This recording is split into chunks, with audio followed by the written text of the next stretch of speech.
या तो मारन दे ना तो तारन।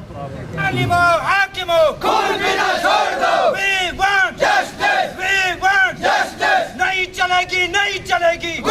पुराना ना लागो तलबाद उन थे कहीं से बने सियास दी लोते पी होते ना कोई सुने न कोई किच जमीन थी तभी गवर्नमेंट ने सब तर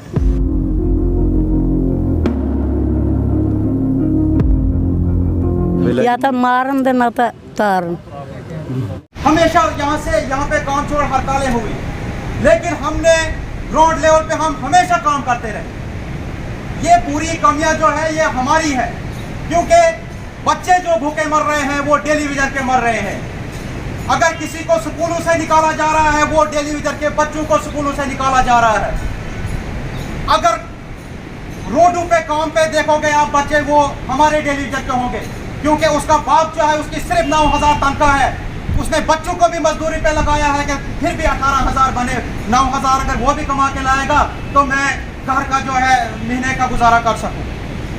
इसीलिए मैं कहना चाहता हूं, जो लोग आज इस काम छोड़ हड़ताल में काम कर रहे हैं वो 60,000 टेलीविजन के बच्चों का खून पी रहे हैं।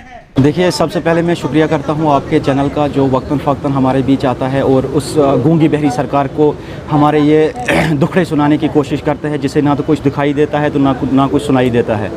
इसीलिए आज का प्रोटेस्ट इसलिए था कि हम लोग पिछले 72 घंटे से काम छोड़ हड़ताल पर बैठे हैं और अब हम चनाब वैली की जितनी भी एडमिनिस्ट्रेशन है उनको कहना चाहेंगे कि अब आगे जो हमारा प्रोग्राम है, आगे पूरा चनाब वैली जो है पूरे बूंद बूंद के लिए तरसेगा, क्योंकि हमारे टेलीविज़न ने अहद कर लिया है कि हमने काम करना जो है वो बंद कर दिया है, क्योंकि हमारे घरों का गुजारा नहीं हो रहा है। हमारे जितने भी लोग अभी काम कर रहे हैं वो सुबह से शाम तक काम कर रहे हैं, लेकिन वो अपने घर का गुजारा नहीं कर सकते हैं। इसमें सरासर जो है वो जो पिछले हुकूमतें गई उनकी कमज़ोरी रही, लेकिन जिसके बाद अभी गवर्नर साहब हैं उनसे हमारी ये गुजारिश है कि आप ज़रा हमारे घरों में जो है ज़रा झांक के देख लीजिए। हमारे बच्चों को जो है स्कूलों से निकाला जा रहा है। हमारे छोटे मासूम बच्चे जो है वो मजदूरी करने पे मजबूर हैं, क्योंकि एक टेलीविज़न जो है वो अकेला अपने घर का गुजारा नहीं कर सकता, इसलिए उसने अपने बच्चों को भी मजदूरी पे लगाया है। आप सोचें कि इस दौर में जहाँ हमारे बच्चे जो है वो किसी एजुकेशनल इंस्टीट्यूट में होने चाहिए थे, कहीं कॉलेजेस में होने चाहिए थे, कहीं और किसी अदारे में होने चाहिए थे, ताकि हमारी गरीबी दूर हो सके।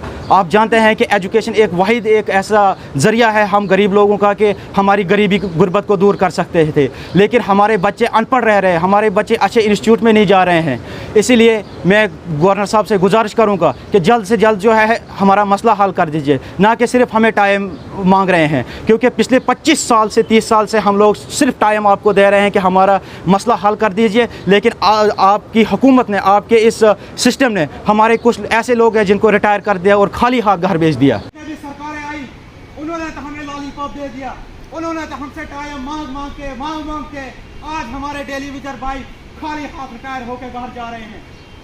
लो कोई सोचो तुम ऐसा ना गरीब लड़कड़न बोलते होंगे कि पूरी उम्र तुमने PhD डिपार्टमेंट को दी, लास्ट पे तुम खाली हाथ घर आ रहे हो। जी सर, मेरा नाम साहिल शब्बीर, PhD यूनाइटेड फ्रेंड्स की तरफ से मैं PhD टेलीविज़न।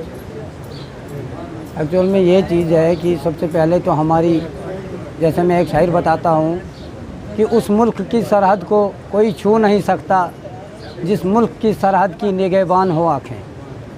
तो इसी शायर को मद्देनज़र रखते हुए तो कईयों की ज़िंदगियाँ भी गुजर गई, इसी निगहबान आँखें करते करते फिर थक गई और कई दुनिया से चली भी गई, यही अफसोस करते करते।